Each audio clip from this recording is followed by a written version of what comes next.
presentar solo a Pablo Son, tengo que presentarlo también con Daniel Hernández, aunque ya no está con nosotros.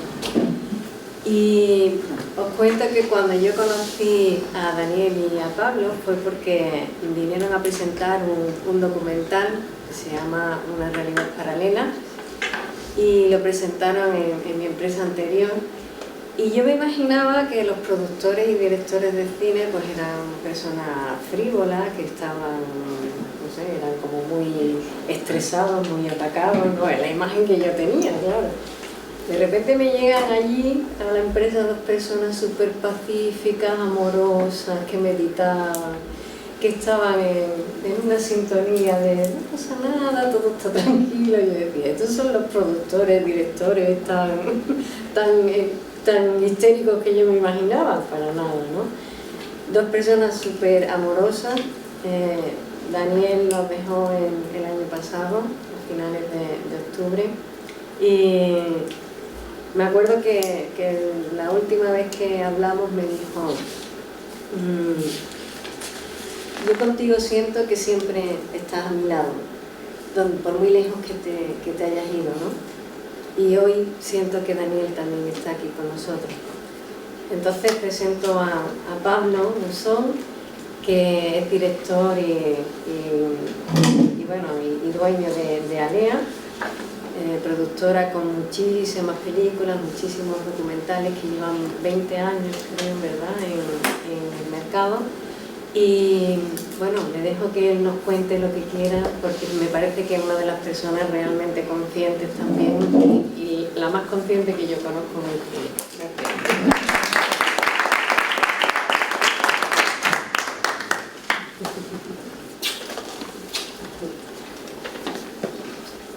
Hola, creo que me voy a sentar.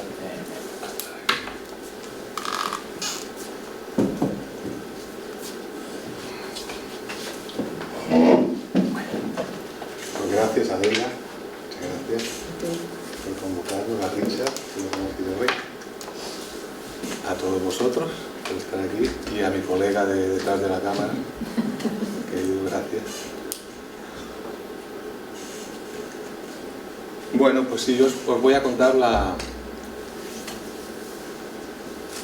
Cuando Adela me dijo, me convocó a esto la semana pasada, hace 15 días, ya cuando estábamos cerquita, que me dice, si tienes algún orden que prefieras, ahí está, pues dilo, ¿no?, que podemos acomodar.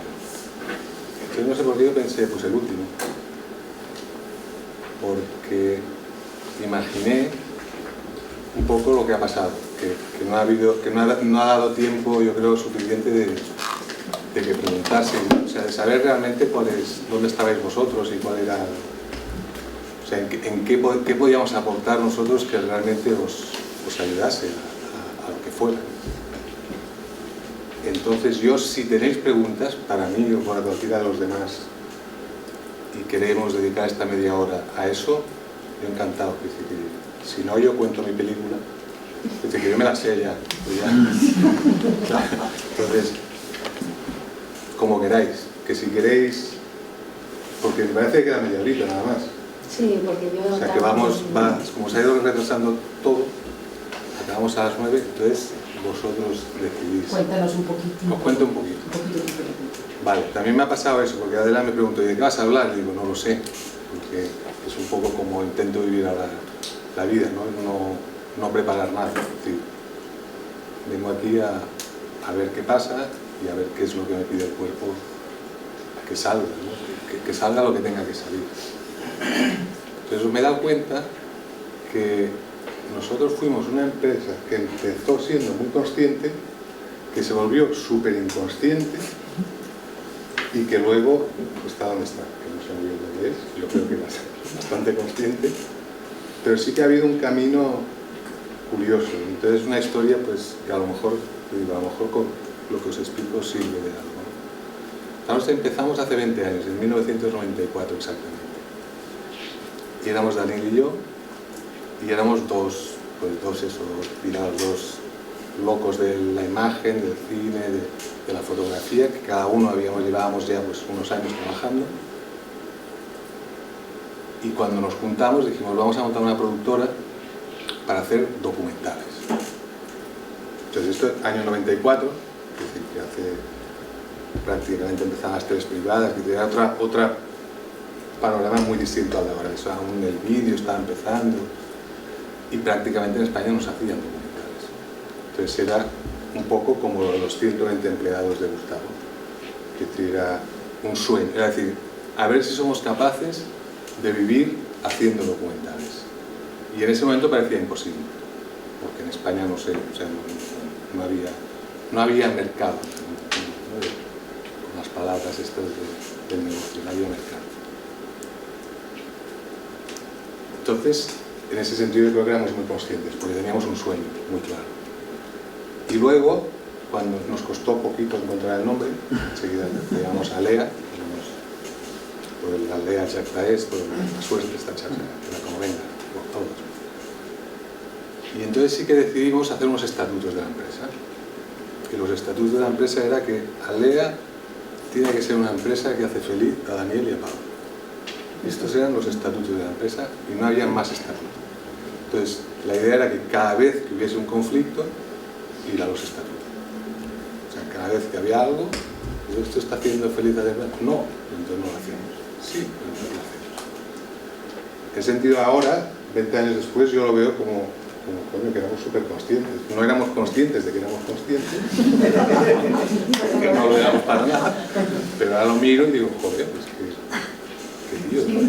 Qué atrevidos, qué valientes,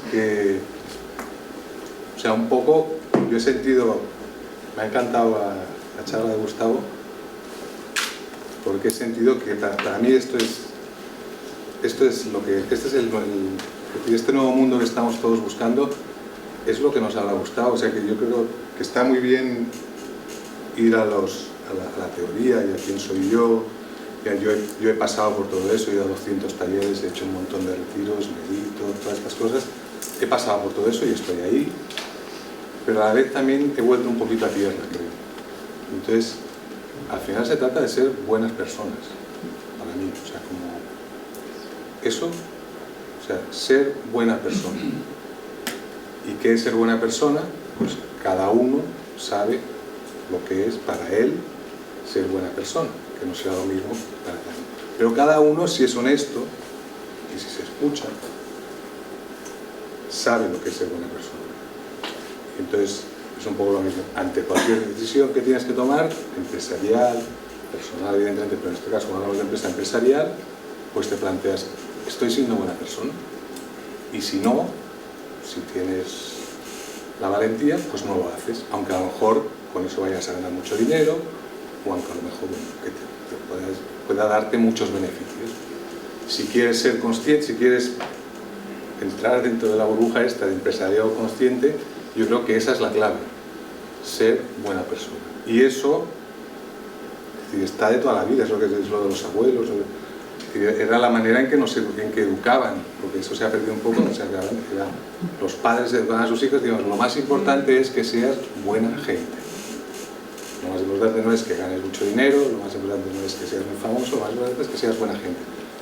Eso parece que estos últimos 20, 30 años como que se nos ha perdido un poco y nos hemos ido un poquito de la olla, ¿no? Entonces os explico cómo nos fuimos nosotros un poquito de la olla. Empezamos en el año 94, como los dos ya habíamos trabajado hace unos años, teníamos contactos y eso, entonces ese primer año, pues un poco todo el mundo intentó, bueno, no ayudarnos, pero sí, todo el mundo nos dio una oportunidad. Entonces al final del primer año habíamos facturado 100 millones de pesetas, que era una barbaridad, o sea, en 1994.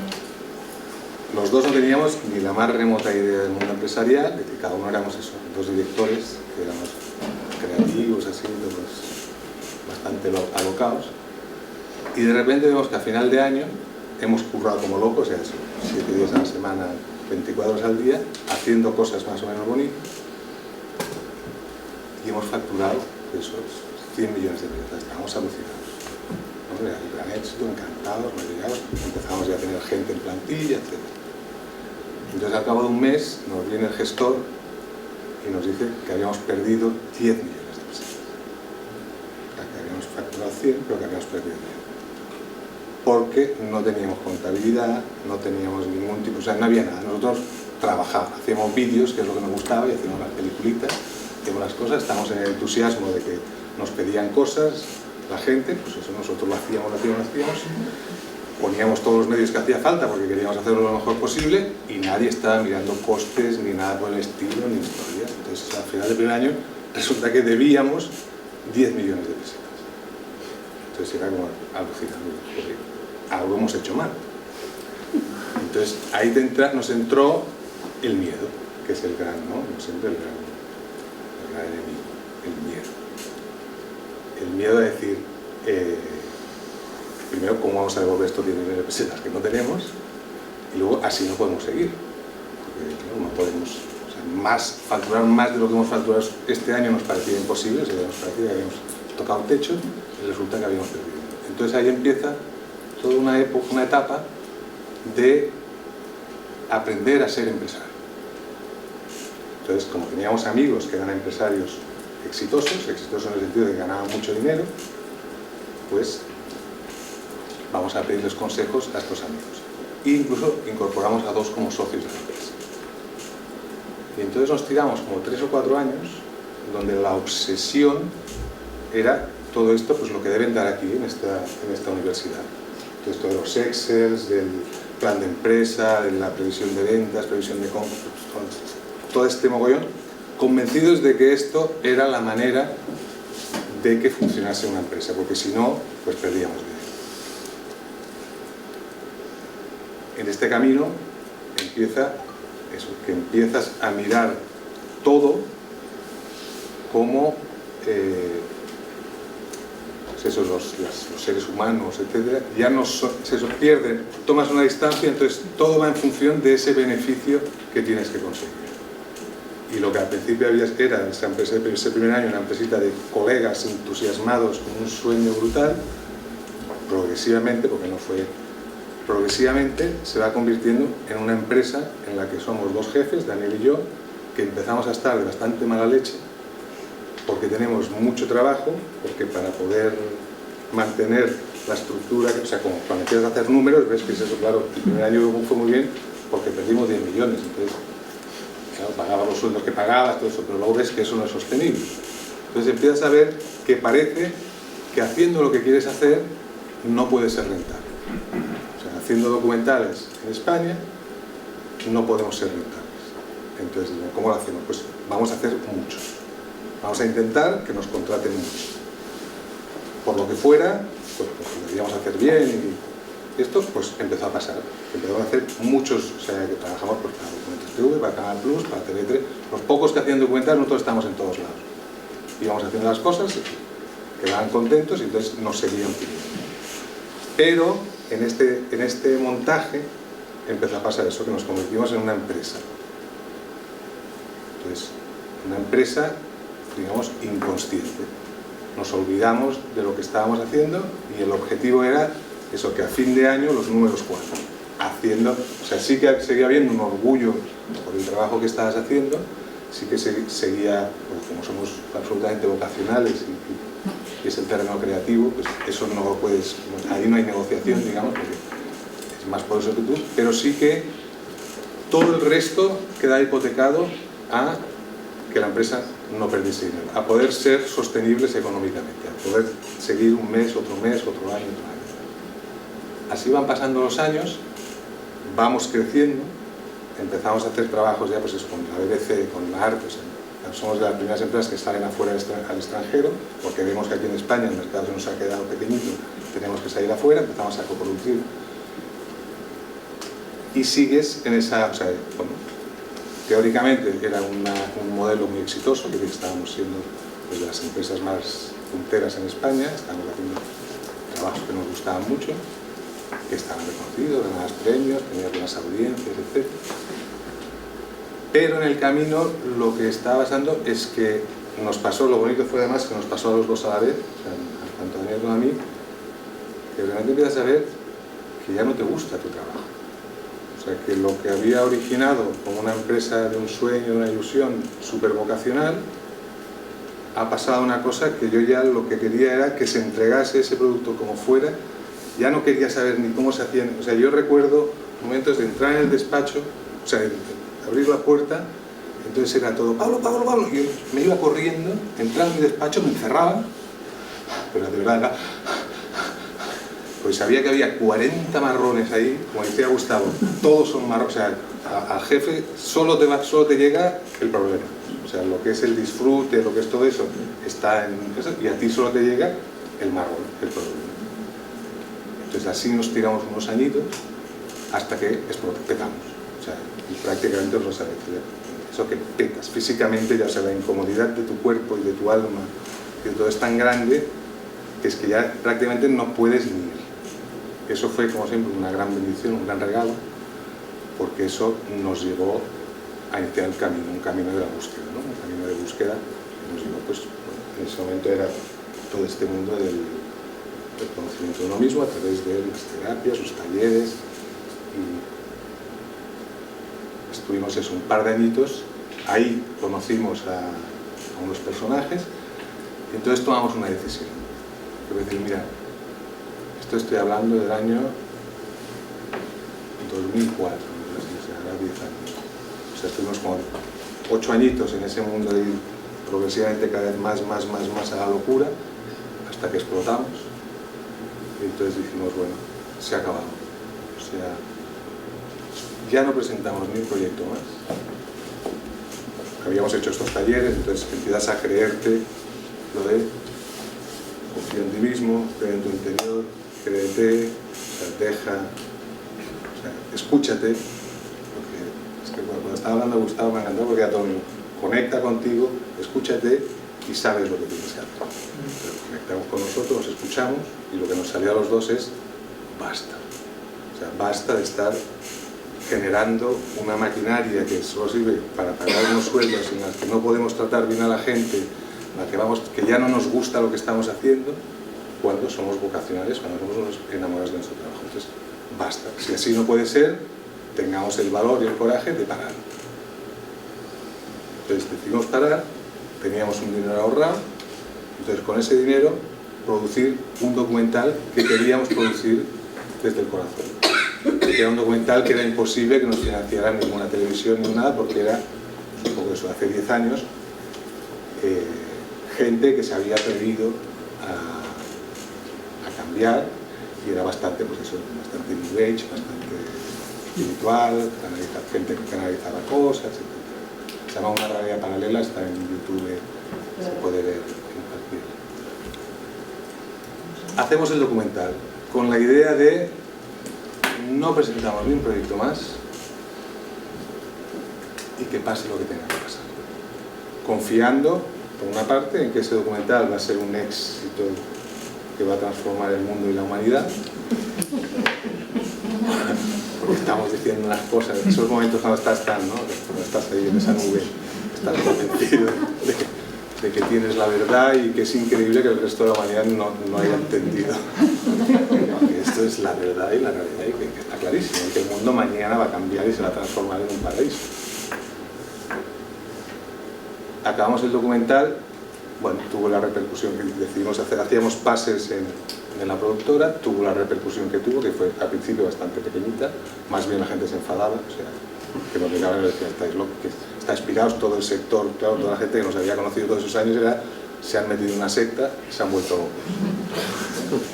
No saben las cosas que dicen, no saben, que es un poco lo habitual, ¿no? Que el entorno, pues bueno, que te ve como un poco raro. Y en ese momento, o sea, paramos de, en ese momento entramos en el que, bueno, nos hemos metido en esto, hemos dicho que vamos a confiar, pues si hay que cerrar aleas, es decir, o sea, si se acababa aquí el proyecto, pues miramos, dura 10 años, hasta bonito, hemos hecho algo, o sea, hemos hecho cosas que ni hubiésemos soñado, pues perfecto. Y estábamos en esa disposición. Entonces, en ese momento, es cuando empiezan a creer en la magia de verdad, que eso era un mes de junio. Entonces nos llaman de televisión, un proyecto que habíamos presentado hace 3 años, que era sobre el rey Juan Carlos. el 23F, el rey Juan Carlos en el 23F. Había presentado un proyecto de una película de ficción a televisión hacía 3 años. Y de repente nos llaman y nos dicen que acaban de aprobar este proyecto y que hay que hacerlo para este febrero.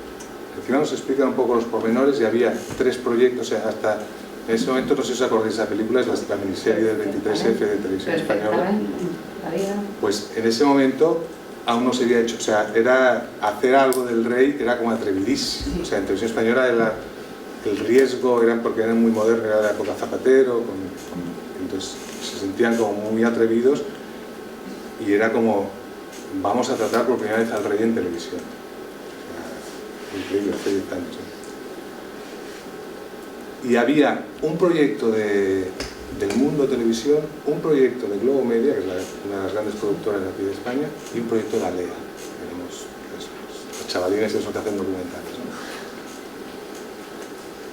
Por esas magias de la vida acabó siendo el proyecto de Alea.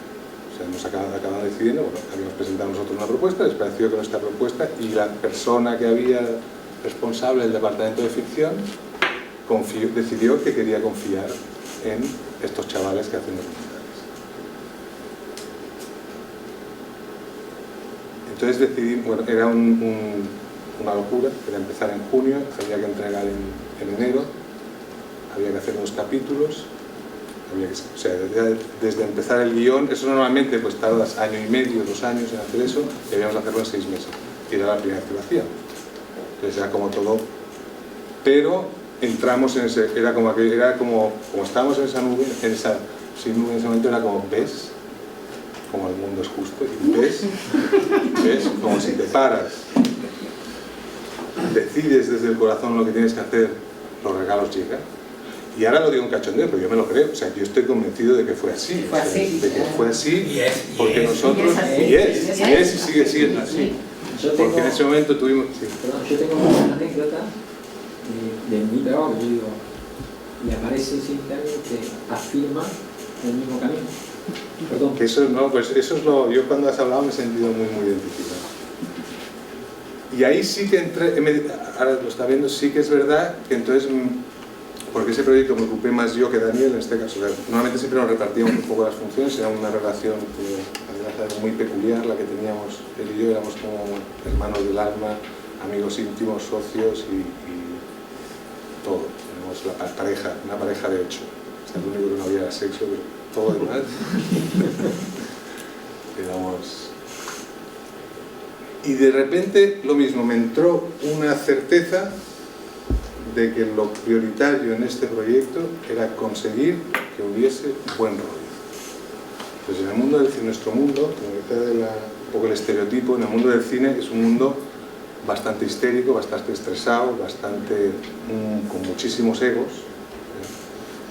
y donde se permite un poco este tipo de trato entre... Se sabe que estás haciendo una película, entonces en los procesos de rodaje, en los procesos, pues un poco está como permitido que haya una cierta tensión, que hayan gritos, es parte del proceso. Entonces eso que dices, pues no, yo quiero y necesito que tengamos una experiencia armónica. Que tengamos una experiencia en armonía. Entonces, Pablo, aquí se ve que le ha cogido la seta, no sé qué, empecé a darles a todos unas charlas y unas comidas de olla, a todos, al director, a la directora, a todos los diciendo, mira, la prioridad no es que salga una buena película, la prioridad no es que Televisión Española esté muy contenta y que la vea, la prioridad es que el proceso que hagamos aquí, todos nos llevemos bien, haya respeto entre todos nosotros y disfrutemos. Y si además sale una buena película, pues maravilloso. Y una vez más, con esa magia de la vida, fue así. O sea, el proceso fue precioso, las urgencias esas que había, todo fue pasando, y luego ya no solo eso, sino que cuando se emitió en televisión, es la miniserie más vista de la historia de televisión, ganó todos los premios, los Ondas, todo. O sea, ha sido como y ganamos un montón de dinero. Un montón de dinero que prácticamente hemos vivido 3 años de lo que ganamos en ese momento. Entonces, ese es un poco el paso de la conciencia a la inconsciencia, a creo que de nuevo la conciencia. Entonces ahí yo sí que hay cosas que me sirvieron a mí, o sea, cosas que que ahora identifico como que que me han servido mucho para trabajar, para disfrutar mucho más de mi trabajo. Uno ha sido eliminar al máximo teléfono, mail y reuniones. Al máximo.